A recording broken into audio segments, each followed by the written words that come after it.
Well guys, अगर आप लोग जॉन मॉक्सली के फैन हो तो ये वीडियो आपके लिए होने वाली है, क्योंकि जॉन मॉक्सली के करियर के डेंजर में होने को लेकर मॉक्सली ने काफी बड़ा खुलासा कर दिया है। एडब्ल्यू के इस हफ्ते शानदार डायनामाइट के बाद डायनामाइट की व्यूअरशिप सामने आ चुकी है। ऑल इन पेपर व्यू के रियल अटेंडेंस के एक्सपोज होने के बाद विल ऑस्प्रे ने फाइनली इस न्यूज को लेकर रिएक्ट कर दिया है। जेड कारगिल के एडब्ल्यू के लीव करने के रियल रीजन को लेकर बैक स्टेज से काफी बड़ी अपडेट आ रही है। एडब्ल्यू की वर्ल्ड टाइटल रैंक को लेकर एमजेएफ ने एक नया रिकॉर्ड बना दिया है। तो वहीं एडब्ल्यू के ऑल इन पेपर व्यू के ऊपर सीएम पंक के ब्लीडिंग का वीडियो वायरल हो चुका है। तो चलिए बिना किसी देरी के शुरू करते हैं इस वीडियो को। और सबसे पहले बात करेंगे डायनामाइट के व्यूअरशिप की। वेल, अगर बात करें एडब्ल्यू के डायनामाइट के व्यूअरशिप की, तो जैसा कि आप लोग को याद होगा, लास्ट वीक जब एडब्ल्यू ने उनका डायनामाइट कराया था तो लास्ट वीक वाले डायनामाइट को करीबन 8,87,000 व्यूअरशिप मिली थी, जो कि एडब्ल्यू डायनामाइट की एक एवरेज व्यूअरशिप थी। बट यहीं जब इस हफ्ते एडब्ल्यू ने उनका डायनामाइट कराया तो एडब्ल्यू के इस हफ्ते डायनामाइट की व्यूअरशिप लास्ट वीक के मुकाबले बढ़ तो चुकी है। बट एडब्ल्यू की व्यूअरशिप कुछ ज्यादा ना बढ़ के बल्कि मात्र 1,000 बढ़ी गए, क्योंकि इस हफ्ते एडब्ल्यू के डायनामाइट को अमेरिका में करीबन 8,88,000 लोगों ने देखा है, जो कि लगभग लास्ट वीक के बराबर है। और गाइस, देखना बहुत ही दिलचस्प होने वाला है कि एडब्ल्यू के व्यूअरशिप के पिछले 2 महीने से 9 लाख से कम रहने के बाद अब एडब्ल्यू की व्यूअरशिप 9 लाख को कब क्रॉस करती गए। बट गाइस, चलिए फिलहाल आगे बढ़ते हैं और बात करते हैं एडब्ल्यू के वर्ल्ड चैंपियन एमजेएफ की। वेल, ये बात तो हम सभी लोगों को मालूम है। एमजेएफ के लास्ट ईयर एडब्ल्यू में वर्ल्ड चैंपियन बनने के बाद एमजेएफ एडब्ल्यू के arguably one of the best world champion है। और यहीं अब एमजेएफ के टाइटल रैंक को लेकर एमजेएफ ने एडब्ल्यू में एक नया रिकॉर्ड बना दिया है, जहां पर एमजेएफ अब एडब्ल्यू के अंदर एडब्ल्यू के second longest rank world champion बन चुके हैं। क्योंकि गाइज, एडब्ल्यू के अंदर एमजेएफ के टाइटल रैंक को अब करीबन 300 दिन पूरे हो चुके हैं। और केनी ओमेगा के बाद आज के टाइम पर एमजेएफ एडब्ल्यू के लॉन्गेस्ट रैंक वर्ल्ड चैंपियन है,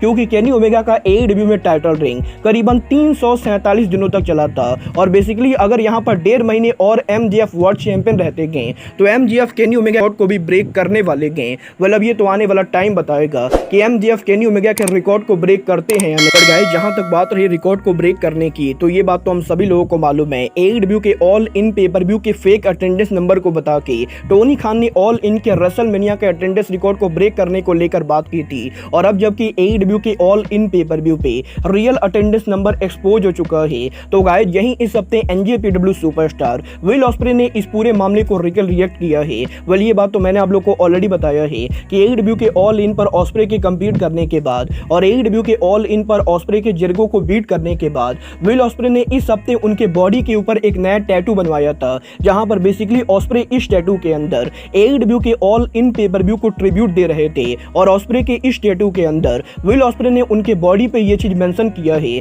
कि करीबन 81,000 लोग वेम्बले स्टेडियम में एडब्ल्यू के ऑल इन पेपर व्यू पर आए थे। और अब जबकि लोगों को ये पता चला है कि रियल में 81,000 लोग वेम्बले स्टेडियम में ना होके बल्कि मात्र 72,000 लोग स्टेडियम के अंदर थे। तो गाइज, अब यहाँ पर विल ऑस्प्रे इस न्यूज को सुन के पूरी तरह से शॉक हो चुके हैं, जहां पर विल ऑस्प्रे ने सोशल मीडिया पर एक वीडियो बना के एडब्ल्यू के ऑल इन के रियल अटेंडेंस को लेकर बात की गई। और गाइज, यहाँ पर ऑस्प्रे के इस वीडियो के अंदर ऑस्प्रे अपने आप को बेवकूफ कह रहे हैं, क्योंकि गाइज ऑस्प्रे का ये कहना है कि जब ऑस्प्रे ने टोनी खान से ये पूछा कि एडब्ल्यू के ऑल इन पर कितने लोग आए गए, तो टोनी खान ने भी ऑस्प्रे को पर्सनली यही बताया था कि 81,000 लोग यहाँ पर टिकट खरीदकर ऑल इन को देखने आए थे। और गाइज, क्योंकि टोनी खान एडब्ल्यू के ओनर है, तो गाइज ऑस्प्रे ने टोनी खान की बातों को सही मान के उनके बॉडी के ऊपर 81,000 अटेंडेंस को लेकर टैटू बनवा दिया। और गाइज, अब जबकि ऑस्प्रे को ये पता चल रहा है कि रियल में 81,000 लोग ना आके बल्कि मात्र 72,000 लोग स्टेडियम के अंदर मौजूद थे, तो गाइज विल ऑस्प्रे अपने आप को बेवकूफ समझ रहे हैं। क्योंकि गाइज, यहाँ पर टोनी खान और एडब्ल्यू के द्वारा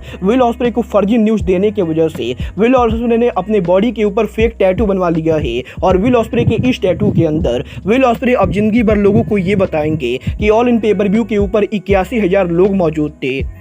गाइज, मुझे यहाँ पर ऑस्प्रे के लिए काफी बुरा लग रहा है, क्योंकि गाइज बेसिकली टोनी खान के चूतियापे की वजह से विल ऑस्प्रे अब अपनी बॉडी पर जिंदगी भर 81,000 वाला टैटू लेकर घूमने वाले गए। बट जहाँ तक बात रही एडब्ल्यू की, तो गाइज यहीं अब एडब्ल्यू के farmer 3 time world champion John Moxley ने इस हफ्ते उनके लेटेस्ट इंटरव्यू के अंदर उनके रेसलिंग करियर के डेंजर में होने को लेकर बात की गई, जहाँ पर जॉन मॉक्सली का ये कहना है कि वैसे तो मॉक्सली आज के टाइम पर एडब्ल्यू के साथ साथ कई सारे इंडी कंपनीज के ऊपर काम करते गए, बट गाइज अगर यहाँ पर ये सारी कंपनी उनके शो को नाइट के जगह डे में करती तो गाइज जॉन मॉक्सली शायद इनमें से किसी पर भी काम नहीं कर पाते, क्योंकि गाइज यहाँ पर जॉन मॉक्सली का ये कहना है कि कुछ दिनों पहले जॉन मॉक्सली ने डॉक्टर से कंसल्ट किया था और गाइज डॉक्टर्स ने जॉन मॉक्सली को ये बताया था कि जॉन मॉक्सली को यहाँ पर डे अर्थराइटिस हो रहा है। और यहाँ पर मॉक्सली का ये कहना है कि जब यहाँ पर सुबह जॉन मॉक्सली उनके घर में सोकर उठते गए तो गाइज जॉन मॉक्सली उनके पैरों को बिल्कुल भी हिला नहीं पाते गए और गाइज करीबन 10 से 12 घंटों तक जॉन मॉक्सली को चलने में काफी ज्यादा दिक्कत होती गई। और जब यहाँ पर मॉक्सली ने डॉक्टरों से इसके बारे में पूछा तो गाइज डॉक्टरों ने जॉन मॉक्सली को ये बताया कि जॉन मॉक्सली के पैरों में अर्थराइटिस हो चुकी गई और गाइज जॉन मॉक्सली इस समय ऐसा फील करते गए कि जैसे उनकी उम्र करीबन 70 साल हो चुकी गई, क्योंकि मॉक्सली को यहाँ पर दिन में चलने में बहुत ज्यादा प्रॉब्लम होती गई। और यहाँ पर मॉक्सली का ये कहना है कि अगर यहाँ पर AEW या फिर कोई भी रेसलिंग शो उनके शोज को दिन में कराते तो जॉन मॉक्सली इन शोज के ऊपर बिल्कुल ही रेसल नहीं कर पाते, क्योंकि दिन में तो मॉक्सली सही से चल भी नहीं पाते गए। और यहाँ पर जॉन मॉक्सली इस चीज को लेकर बहुत ही ज्यादा थैंकफुल है कि रेसलिंग इंडस्ट्री रात के अंदर उनके शो को करती गए, क्योंकि अगर यहाँ पर रेसलिंग इंडस्ट्री दिन में उनके शोज को करती तो जॉन मॉक्सली का करियर डेंजर में होने वाला था। वेल गाइज अगर यहाँ पर जॉन मॉक्सली लगातार ऐसे ही चूतियापा करते रहेंगे तो गाइज मुझे तो मॉक्सली का करियर कुछ ज्यादा लंबा नहीं दिखाई दे रहा है। और गाइज मैं तो मॉक्सली को यही रिकमेंड करूंगा कि जॉन मॉक्सली आलतू फालतू इंच पर लड़ना बंद करे। गाइस चलिए फिलहाल आगे बढ़ते हैं और बात करते हैं AEW की farmer TBS champion Jade Cargill की। वेल ये बात तो हम सभी लोगों को मालूम है, जेड कारगिल AEW कंपनी को पॉसिबली लीव करने वाले गए और इस चीज को लेकर तगड़ी रिपोर्ट आ रही है कि इस हफ्ते AEW रैम्पेज पर काम करने के बाद अब जेड कारगिल AEW कंपनी को लीव कर रहे गए और वो यहाँ पर WWE को ज्वाइन करने वाले गए। वेल यहीं अब इस न्यूज के सामने आने के बाद मल्टीपल रिपोर्टर्स के द्वारा जेड कारगिल के AEW सिचुएशन को लेकर काफी सारी अलग अलग रिपोर्टिंग की जा रही है। यहाँ पर सबसे पहले तो PWI इंसाइडर का ये कहना है कि जेड कारगिल का AEW कॉन्ट्रैक्ट इस हफ्ते के एंडिंग पर एक्सपायर हो रहा है और इस हफ्ते AEW रैम्पेज पर काम करने के बाद अब जेड कारगिल AEW के अंदर दोबारा अपीयर नहीं होने वाले गए। और अगर यहाँ पर टोनी खान जेड कारगिल को न्यू कॉन्ट्रैक्ट में साइन नहीं करते गए तो जेड कारगिल अब दोबारा AEW पर कभी भी काम नहीं करेंगे, क्योंकि जेड कारगिल का AEW कॉन्ट्रैक्ट इस हफ्ते के एंडिंग पर ही एक्सपायर हो रहा है। वेल यहीं PWI इंसाइडर के इस रिपोर्टिंग के बाद अब रेसलिंग ऑब्जर्वर ने ये कहना है कि AEW के अंदर जेड कारगिल और टोनी खान के बीच में न्यू कॉन्ट्रैक्ट साइन करने को लेकर ऑलरेडी बातें हो चुकी गई। बट गाइस यहाँ पर इन दोनों के नेगोशिएशन के अंदर जेड कारगिल AEW कंपनी से जितने पैसे मांग रही गए AEW कंपनी जेड कारगिल को उतने पैसे नहीं दे रही गए। और गाइस क्योंकि AEW के मुकाबले WWE जेड कारगिल को ज्यादा पैसे दे सकते गए तो गाइस इसीलिए जेड कारगिल AEW कंपनी को लीव करके पॉसिबली WWE कंपनी को ज्वाइन करने वाले गए। और गाइस यहाँ पर रेसलिंग ऑब्जर्वर का ये दावा करना है कि जेड कारगिल और AEW के बीच में कॉन्ट्रैक्ट के अंदर पैसों को लेकर अनबन होने की वजह से जेड कारगिल AEW कंपनी को लीव कर रहे गए। बट गाइस यहीं अब फाइटफुल सेलेक्ट का ये दावा करना है कि जेड कारगिल AEW कंपनी को लीव तो कर रहे गए बट यहाँ पर इसका पैसों से कुछ भी लेना देना नहीं गए, क्योंकि जेड कारगिल जब लास्ट वीक AEW कोलिजन पर अपीयर हुई थी तो गाइस जेड कारगिल ने AEW के काफी सारे रेसलर्स को ये बताया था कि जेड कारगिल रेसलिंग के बाहर काफी सारे प्राइवेट काम करते गए और गाइस रेसलिंग इंडस्ट्री के बाहर उनके प्राइवेट काम को करने के लिए जेड कारगिल रेसलिंग से ब्रेक ले रहे गए और वो यहाँ पर AEW कंपनी को लीव तो कर रहे गए बट वो यहाँ पर AEW के बाहर किसी और कंपनी पर काम नहीं करने वाले गए। और गाइस कुछ इस तरीके से जेड कारगिल के लीव करने को लेकर काफी सारे रिपोर्टर्स की तरफ से काफी सारी उल्टी सीधी रिपोर्टिंग हो रही है।